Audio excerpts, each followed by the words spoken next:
சொல்ல வீரம் இருக்கும், ஐயா சித்தர்களின் சிந்தை இருக்கும், நம்ம தேசத்திலும் பற்று இருக்கும். ஓம் நம சிவாய. ஜெய் ஸ்ரீராம் ஸ்ரீராமதவாய நமக. இந்த அபிஷேகம், கோயிலுக்கு ஏன் அபிஷேகம் பண்ணணும், கல்லுக்கு போய் ஊற்றலாமா, இவ்வளவு அபிஷேக பொருட்கள் தேவையா அப்படின்ட்டு கேட்குறாங்க. நான் அபிஷேகம் பண்ணும்போது இதெல்லாம் தேவையில்லாமல் பண்ணுறாங்க அப்படின்னு சொல்கிறாங்க.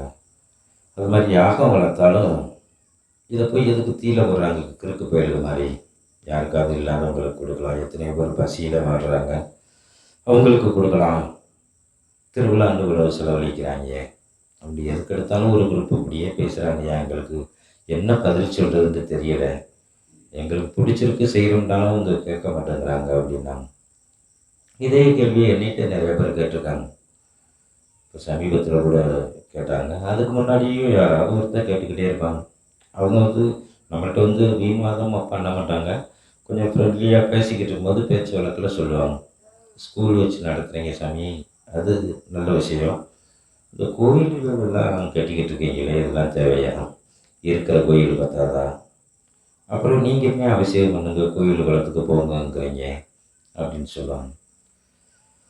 இதே கேள்வியத்தை அவங்களும் கேட்டாங்க.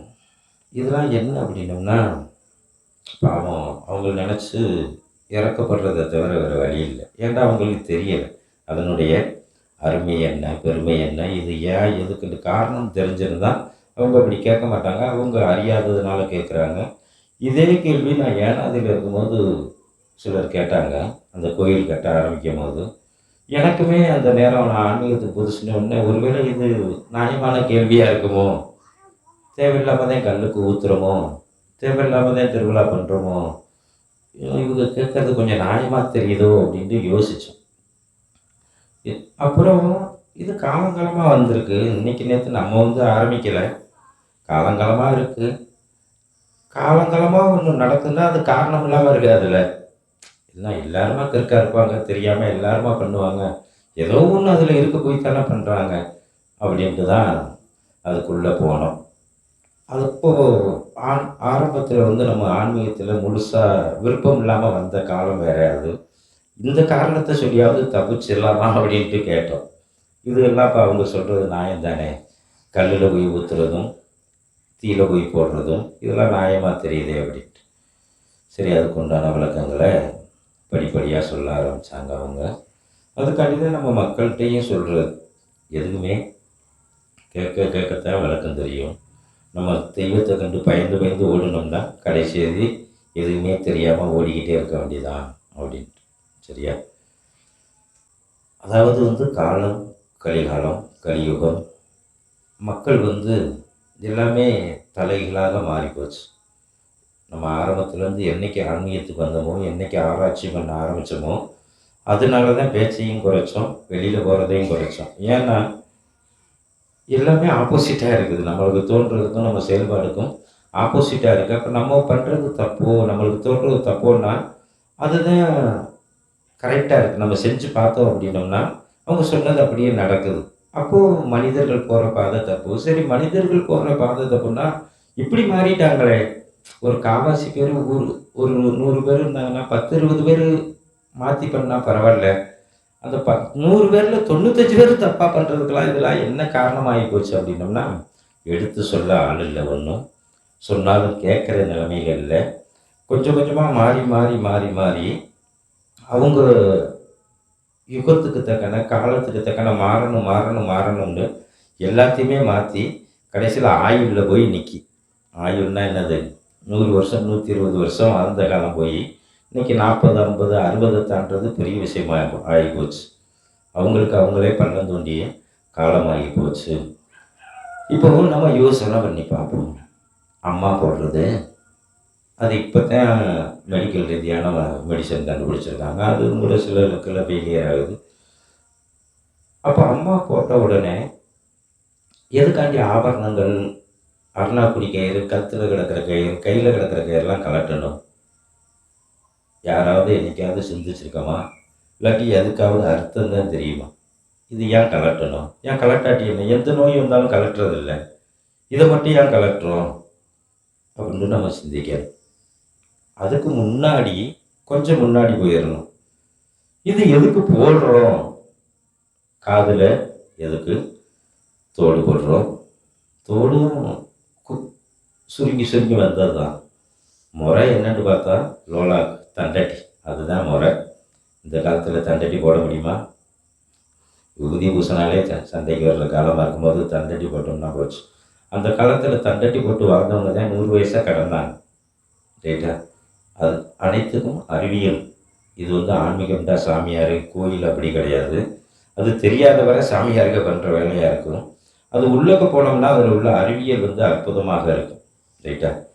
ஒவ்வொன்றுக்கும் அறிவியல் ரீதியான விளக்கங்கள் இருக்குது. அதுதான் உண்மை.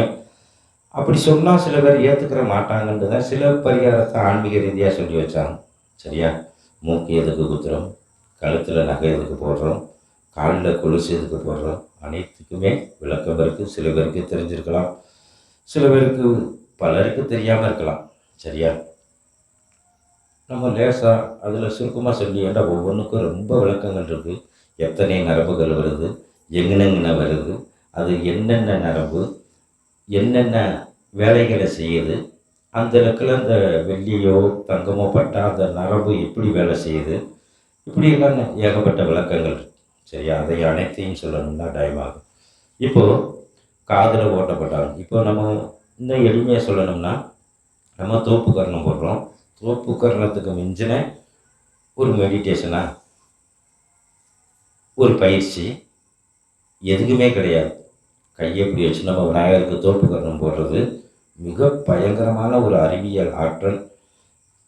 புத்துணர்ச்சி, மூளைக்கு அருமையாக மூளையை வெளிப்படை செய்து சிந்திக்க வைக்கக்கூடிய ஒரு ஆற்றல். பம்ப் பண்ணும். அது நம்மளே யோசிச்சோம்னாலே இது எளிமையானதான், இதுக்கு விஞ்ஞானம்லாம் தேவையில்லை. ஒரு நம்ம காற்றடிக்கும் போது பம்ப் பண்ணும்போது எப்படி காற்று ப்ரெஷர் ஆகி வெளியே போதோ அது மாதிரி நம்ம உடம்பு உட்காந்து எந்திரிக்கும் போது ரத்த நாளங்கள் வந்து உச்சி ஏறி நம்ம மூளையை எழுதி ரத்த நாளங்கள் ஏறி போகும். இந்த 2 காதையும் பிடிச்சி இப்படி இழுத்து லேசாக அமுக்க அது வைப்ரேஷன் ரீஃப்ரெஷ் பண்ணுற மாதிரி அந்த புத்துணர்ச்சியை வந்து கொடுத்துக்கிட்டே இருக்கும். ப்ரெஷர் போய் ரைட்டா? அதனால அந்த காலத்தில் என்ன பண்ணாங்க, அதையும் பண்ணிவிட்டு அந்த காதில் பெரிய ஓட்டையை போட்டு அந்த நரம்புகளை விளக்கிட்டு ஓட்டையை போட்டு அந்த லோலாக்கை போட்டு இப்படி ஆட்டும் போது அது இழுத்துக்கிட்டே இப்படி அமுக்க அவங்களுக்கு எனர்ஜி. என்ன எனர்ஜி அப்படின்னம்னா, நோய்கள் குணமாகும். உங்கள் உடம்புக்குள்ளே உள்ள ஒரு தீய கிருமி உருவாகுதுன்னா அந்த வெயிட்டானதும் அந்த இப்படி ஆட்டுவாங்க பாருங்கள். இப்போ கொணட்டுறாங்க அப்படிங்கிறாங்க. கொணட்டுறா அப்படிம்பாங்க. கொணட்டணும். ஆனால் லோலாக்கை போட்டுக்கிட்டு கொணட்டினோம்னா ஆயுள் அதிகரிக்கும். சரியா? 2வது, பெருமையாக கொண்டாட்டிக்கிட்டு போனாலும் சந்தோஷத்தில் யார் என்ன சொன்னாங்க, சந்தோஷத்தில் போனாலும் உடலில் உள்ள பிணிகள் நீங்கும். சரியா? அப்போ அந்த தண்டட்டியை போட்டு அவங்க வேலை பார்க்கும்போது இப்படி ஆடினதுனால இப்போ நம்ம அப்போ தாத்தா பாட்டிகள்லாம் பார்த்தோம்னா ரொம்ப வருஷத்தெழுதி இருந்தாங்க. கண்டிப்பாக தண்டட்டி போட்டிருந்தாங்க. அது நாளாக என்ன செஞ்சிருச்சு, சுருங்கி இப்போ தோடில் வந்து நிற்கிது. சரி, அது ஒரு பக்கம். அதனால் ஆயுள் குறைஞ்சி. இப்போது கதைக்கு வந்துடுவோம். அம்மா போட்டது அதில் 2 காரணம் இருக்குது. 2 காரணம். ஒன்று வாழ்க்கையின் தத்துவம். என்ன அப்படின்னோம்னா, அம்மா போட்டதில் எல்லாத்தையும் கலட்டுறோம் அப்படின்னோம்னா ஆணவம் இருக்கக்கூடாது. இது ஆன்மீகமான விளக்கம். நம்மளுக்கு செயினோ நகை நட்டோ மற்ற பொருள்களோ தேவையில்லாத ஒன்று, ஒரு ஆடம்பரமாக ஒரு அளவு இருக்குது. ஐயா சொல்லிட்டாரு, கொலுசு போடலாம்ண்டு, செயின் போடலாம்ண்டு அப்படின்னம்னா அளவுக்கு மீறினால் அமிர்தம்னு ஜாகம் அப்படிங்கிறது போல் லிமிட்டுன்னு ஒன்று இருக்குது. அதைத்தான் நம்ம பயன்படுத்துமே தவிர எதையும் அளவுக்கு மீறினாலும் தப்பு, குறைஞ்சாலும் தப்பு. இப்போ ப்ரெஷர் மாத்திரை, சுகர் மாத்திரை போடுறாங்கன்னா அதுவுமே தப்பாக நிறையா பேர் போடுறாங்க. ப்ரெஷருங்கிறதும் நம்ம உடலை பொறுத்து, உணவை பொறுத்து கூட குறைய இருக்கும். எல்லாருக்கும் எல்லார் மாதிரியும் ஒரே அளவாக கண்டினியூஸாக கண்டிப்பாக இருக்காது. சுகருங்கிறதும் நம்ம அப்பப்போ சாப்பிட்ற உணவு வகையிலையும் நம்ம மனநிலையும் வச்சு சுகர் கூடும் குறையும். அப்போது எனி டைமும் 2 மாத்திரை இல்லாட்டி 4 மாத்திரை அப்படி போட்டால் அதுவே ஆபத்து. என்ன அளவு இருக்கோ அந்த அளவுக்கு தக்கன மாத்திரை போட்டால் தான் அந்த நோய் குணமாகும். இல்லாட்டி வருஷம் முழுக்கும் போட்டு போட்டு ஆயிலை குறைச்சிருவாங்க. ஆனால் இப்போ அப்படித்தான் 99% அப்படித்தான் இருக்குது. சுகர் மாத்திரை போடணும், ப்ரெஷர் மாத்திரை போடணும். ஆனால் செக்கப் வந்து மாதம் ஒரு நாளோ வாரம் ஒரு நாளோ, சரி அது ஒரு பக்கம் இருக்கட்டும். அதுபோல் இதில் வந்து அந்த ஆணவம் அகம்பாவம் இருக்கக்கூடாது. எப்படி ஒரு தாயின் கருவிலேருந்து வந்தோமோ அப்படியே இருக்கணுங்கிறோம். அதனால எல்லாத்தையும் கலட்டிடுறோம். ஒன்று அறிவியல் ரீதியான விளக்கம் என்னென்னா, சில ஆபரணங்கள் உஷ்ணத்தை உண்டு பண்ணும், ரைட்டா? சில ஆபரணங்கள் கதிர்வீச்சை அதிகரிக்கும். அதனால ஆபரணங்களை கலட்டிட்டா நேச்சுரலாக இருக்கும். அந்த நோய்கள் வந்து சீக்கிரம் குணமாகும். ஒன்றும் அதுக்கு பிறகு வேப்பங்குலை எல்லாருக்கும் தெரியும், அது நோய் எதிர்ப்பு சக்தி. அது ஒரு அடுத்தவங்களுக்கு தொற்று பரவிடக்கூடாது அப்படின்ட்டு இதை பற்றி நம்ம யூடியூப்லாம் இருக்குது.